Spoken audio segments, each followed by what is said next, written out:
اور چونکہ وہ اس شہر کے چپے چپے سے واقف تھا، اس لیے اسے فوراً سمجھ آ گیا تھا کہ اس کا تعلق کہاں سے تھا۔ اب آپ یہ بالکل نہ سمجھیے گا کہ میں آپ کی ذاتی زندگی میں دلچسپی لے رہا ہوں، لیکن آپ کو اتنا ضرور بتانا ہوگا کہ وہاں پر کیا کر رہی تھی، تاکہ جب میں آپ کو وہاں پر چھوڑوں تو میں جانتا ہوں کہ میں نے کوئی نیکی کی ہے یا غلط کام کیا ہے۔ اس نے بیک ویو میرر سے دانیہ کو دیکھتے ہوئے پوچھا، تو نہ چاہ کر بھی اسے سب کچھ سچ سچ بتانا پڑا۔ آج کل کے دور میں تو انسان اپنے سگے خون کے رشتوں پر اتنا بھروسہ نہیں کرتا، تو آپ کو کیا ضرورت پڑی تھی اپنی چند مہینے پہلے بنی دوستوں پر اتنا یقین کرنے کی؟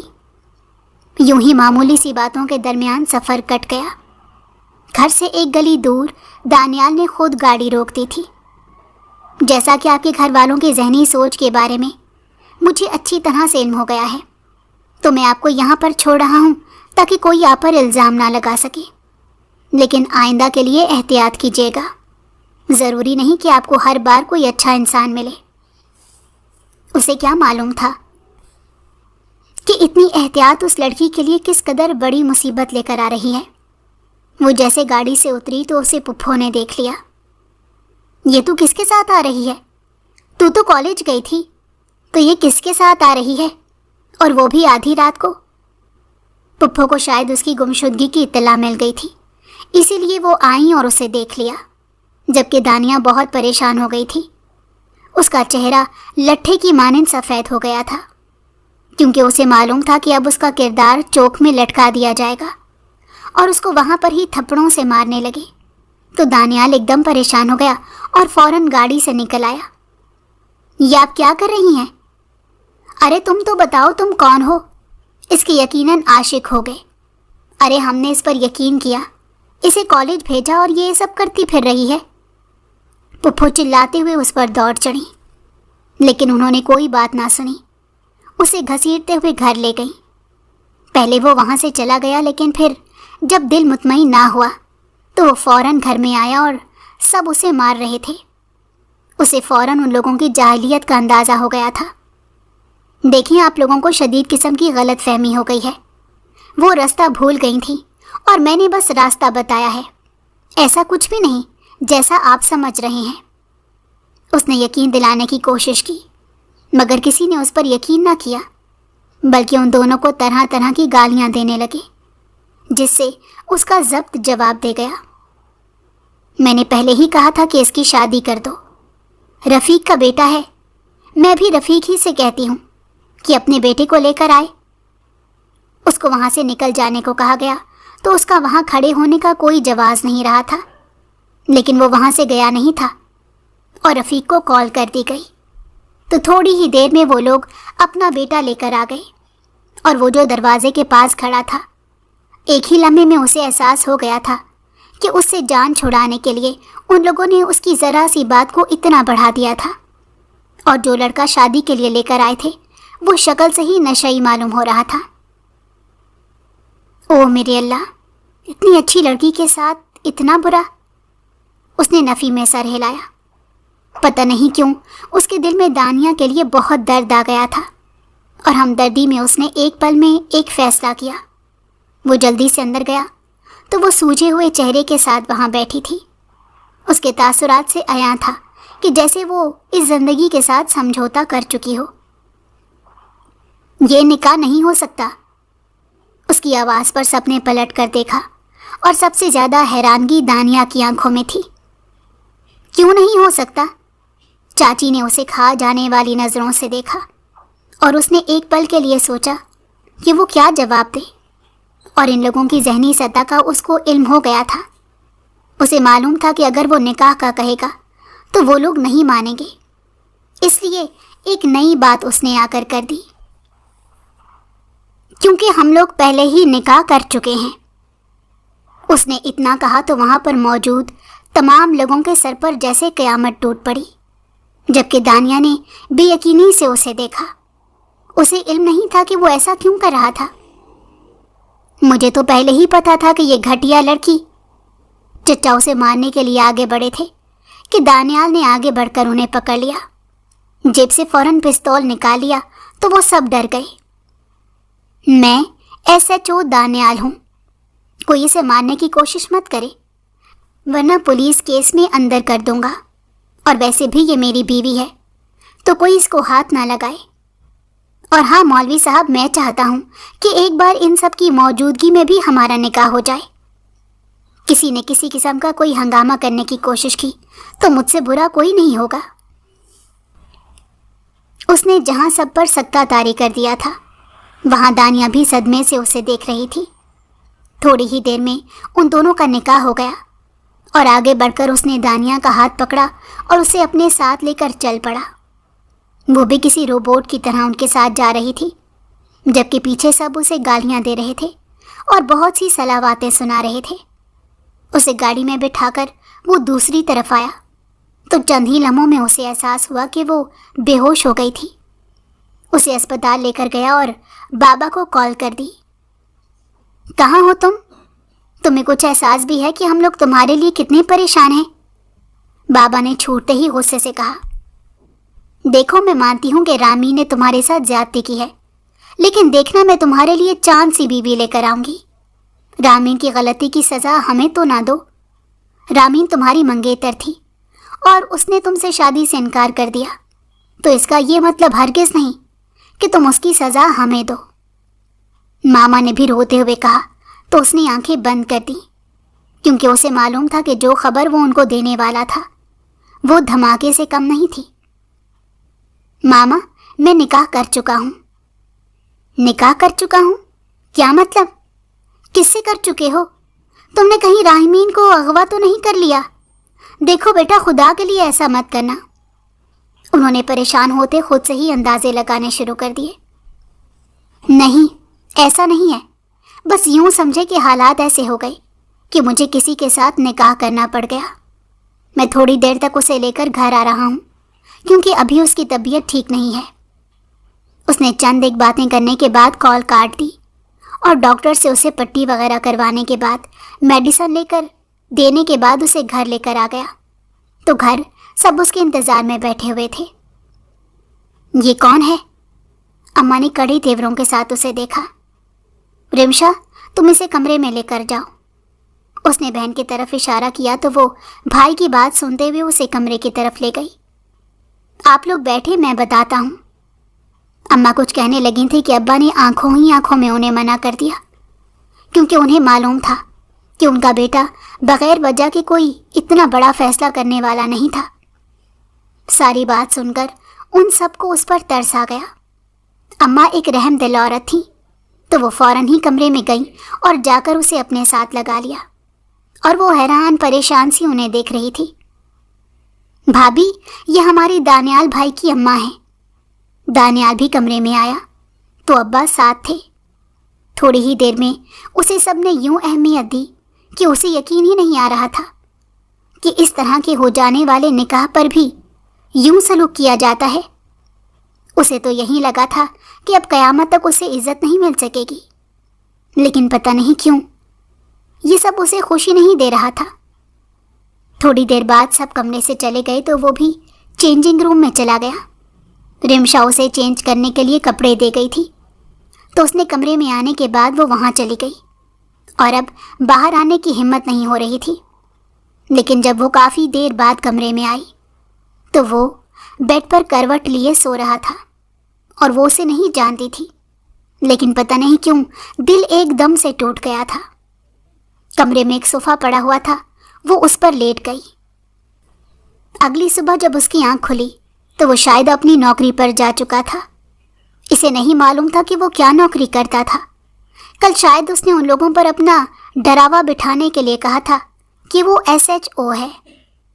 اسے اٹھے ہوئے تھوڑی دیر ہوئی تھی کہ رمشا کمرے میں آ گئی اور پھر اس نے بتایا کہ وہ واقعی میں ایک SHO تھا.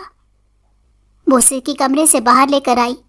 سب کے ساتھ کھانا کھاتے ہوئے اسے ایک دم سے احساس ہوا کہ وہ کتنی خوش نصیب تھی، لیکن اسے اتنا بھی معلوم تھا کہ یہ نکاح مجبوری میں کیا گیا تھا.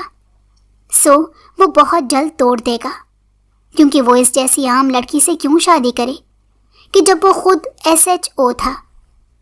تقریباً ایک ہفتہ وہ اس سے اوائڈ کرتا رہا تو وہ ایک روز دانیہ کو اس سے بات کرنے کا موقع مل ہی گیا. میں بہت شرمندہ ہوں کہ آپ سے مدد لینے آئی تھی اور آپ کے گلے پڑ گئی، دانیہ نے کہا تو دانیال جو لیپ ٹاپ پر کام کر رہا تھا چونک کر اسے دیکھنے لگا۔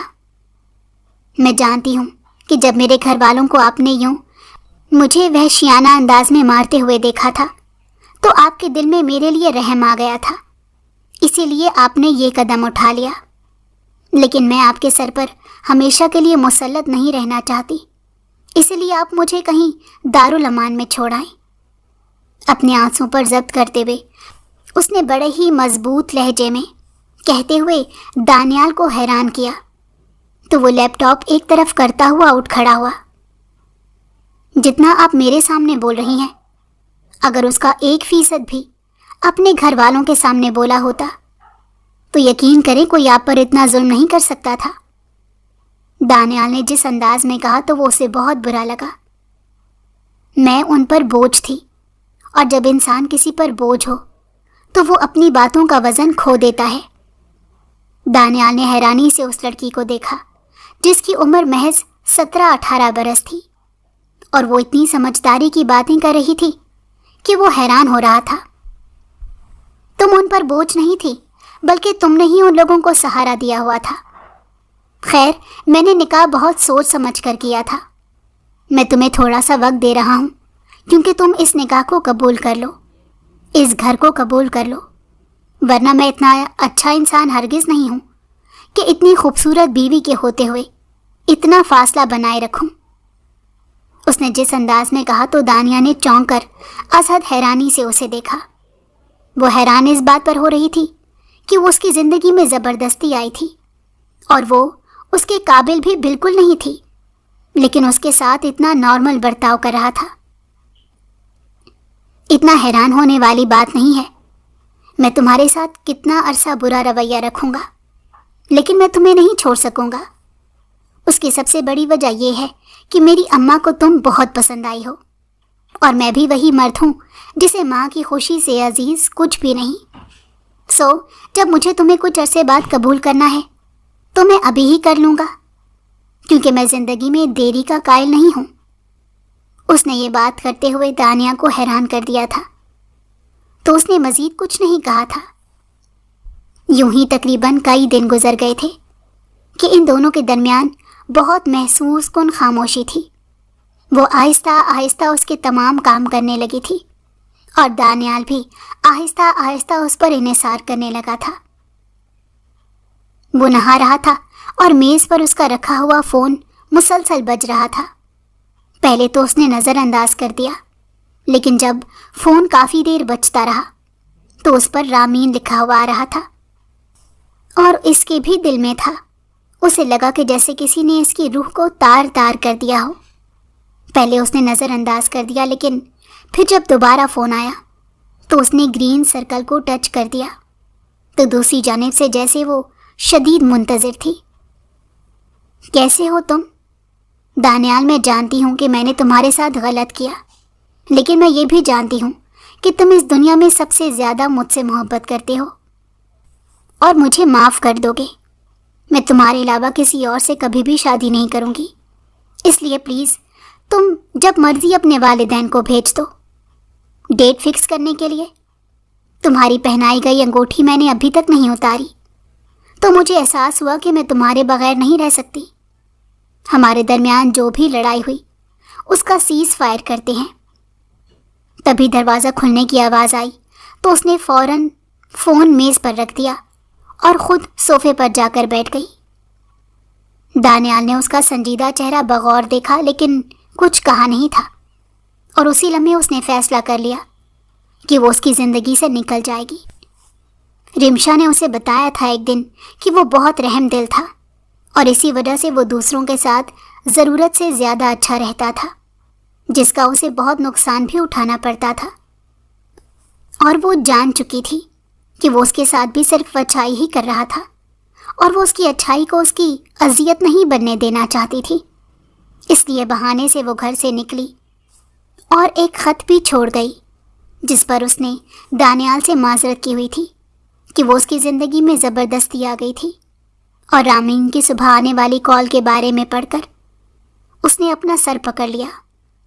پہلی بار احساس ہوا تھا کہ اسے فون نہ لے کر دینے کی کتنی بڑی غلطی کی تھی، کہ وہ فون سے اندازہ لگا دیتا کہ وہ کہاں پر ہے۔ اتنے دن یہاں رہ رہی تھی، اب اس کے بغیر زندگی بہت بری لگ رہی تھی۔ تبھی اس کے ذہن میں خیال آیا اور وہ قریبی دارالامان میں گیا۔ ارے دانیال صاحب، آپ کو کیا ضرورت پڑی تھی یہاں آنے کی؟ آپ ہمیں یاد کر لیتے۔ نہیں، آپ کا بہت شکریہ، مجھے آپ سے کام تھا، میں اسی لیے یہاں پر آیا ہوں۔ مجھے بس یہ بتائیں کہ یہاں پر دانیہ نام کی کوئی لڑکی آئی ہے؟ اس نے بے تابی سے پوچھا تو وارڈن نے فوراً سر ہلایا۔ جی، آج صبح ہی آئی ہے۔ پلیز اسے بلا دیں۔ اور تھوڑی دیر میں وہ آتی دکھائی دی تو دانیال کو دیکھ کر وہ بہت پریشان ہو گئی، اور دانیال نے کچھ نہیں کہا تھا، بس اسے اپنے ساتھ چلنے کو کہا۔ تو وہ بھی یہاں پر کوئی تماشا نہیں کرنا چاہتی تھی، لیکن یہ سچ ہے کہ اسے دانیال کے وہاں آنے کی بہت خوشی ہوئی تھی۔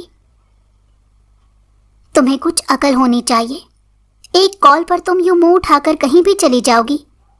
جب میں نے اس روز تمہیں بتایا تھا کہ میں صرف اور صرف تمہیں وقت دے رہا ہوں، لیکن میں نے غلطی کر دی، مجھے تو ایک لمحہ بھی نہیں دینا چاہیے تھا، اور تمام حقوق و فرائض تم پر ڈال دیتا تو تمہیں احساس ہوتا۔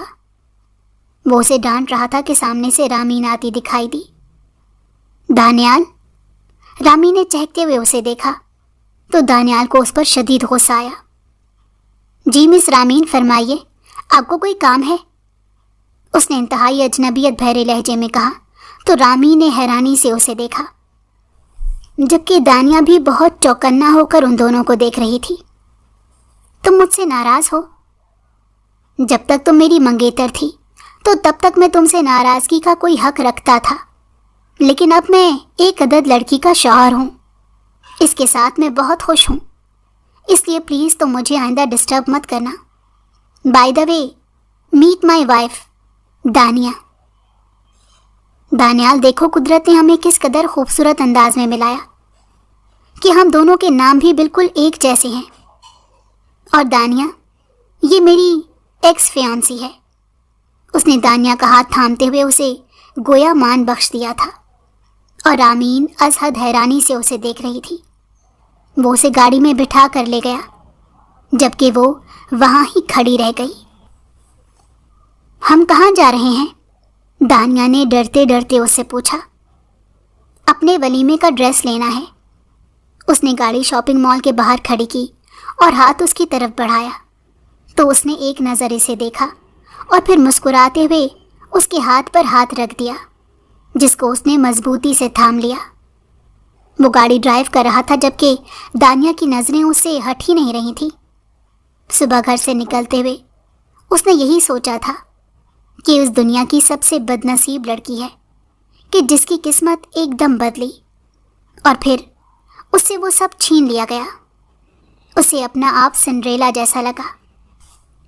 سارا دن اس نے بہت اذیت میں گزارا تھا، اور شام اس قدر حسین ہو گئی تھی کہ اس کا اس نے تصور بھی نہیں کیا تھا۔ وہ اس کا شوہر تھا، لیکن پھر بھی وہ اسے دیکھنے سے جھجک رہی تھی۔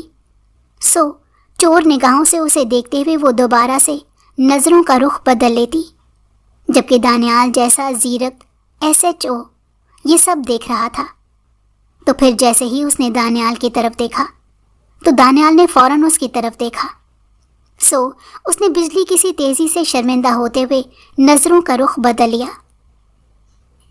اتنا ڈر ڈر کر کیوں دیکھ رہی ہو؟ تمہارا ہوں اور صرف تمہارا ہوں، اور تم میری ہو، تو یوں ڈر کر دیکھنے کی کیا ضرورت ہے؟ ڈنکے کی چوٹ پر دیکھو، محبت سے دیکھو، مجھے اچھا لگے گا۔ دانیال نے یہ بے باکی سے کہتے ہوئے اس کے گالوں پر گلال بکھیر دیا، جبکہ وہ بلش ہوتی ہوئی ہنس پڑی۔ میں نے کبھی بھی نہیں سوچا تھا کہ زندگی میں مجھے ایک اجنبی لڑکی مل جائے گی اور مجھے اسے پہلی ہی نظر میں محبت ہو جائے گی۔ میں حقیقت میں کبھی نہیں بتانا چاہتا تھا، لیکن یہ سچ ہے کہ میں نے تم سے شادی صرف ترس کھا کر نہیں کی تھی۔ جب میں نے اس روز تمہیں سمندر کنارے دیکھا تو روتی ہوئی اتنی معصوم لگی کہ جوتوں سمیت میرے دل میں گھس گئی۔ اتنا کہہ کر وہ ہنس پڑا، جبکہ وہ حیرانی سے اسے دیکھ رہی تھی۔ محبت بھری نگاہ اس پر ڈال کر دونوں نے مسکراتے ہوئے سامنے دیکھا۔